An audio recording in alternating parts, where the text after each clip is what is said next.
Good morning. We are broadcasting live from the third largest cultural festival in Africa, the National Arts Festival, currently taking place in Grahamstown and running for the next 11 days. Now, this year's festival is going to focus on key South African anniversaries, and through music, dance and even theatre, these are going to be celebrated.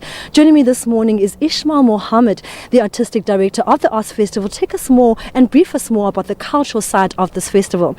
Now, Ismail, this year is going to focus on key South African industries or anniversaries. Why is it important for you to highlight these at this year's festival?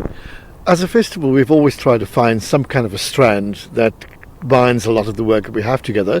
In 2014, we all were excited about the 20th anniversary of South Africa as a democracy. It was also the 40th anniversary of the festival. And in 2015, we looked at the 20th anniversary of the inauguration of the Constitution Court, and freedom of expression was a key theme within the program. This year, we're looking at the 60th anniversary of the Women's March to Pretoria. And a key question we're asking is, how far have women writers, directors, choreographers, designers and other creatives come into an industry? We're also looking at the 40th anniversary of the Soweto uprising, and we're asking, how does that uprising relate to the current disruption movement that we're seeing on our campuses and so forth.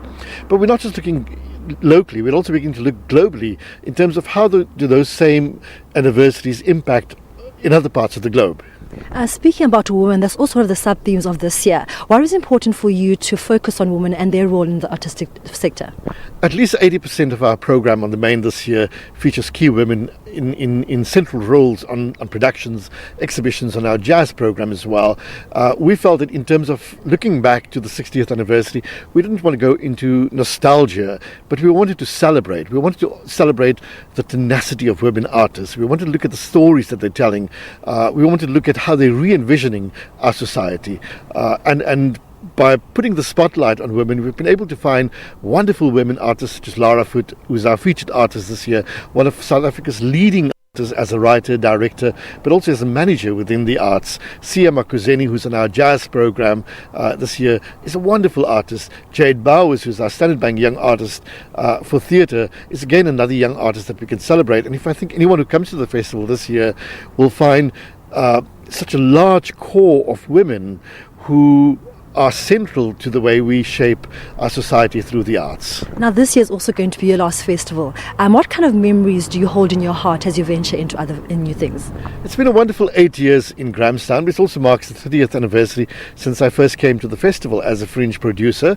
When I look back, I think the last 8 years has been a wonderful journey in terms of how one takes the festival and transforms it from what my very early memory was of a festival that was incredibly lily white to one that is now democratized, not only in terms of its audiences but also in terms of its content, how globally connected we've become, the fact that we have almost 54 networks across the country with productions coming to the festival across the last 8 years means that we're far more advanced from where we were many years ago.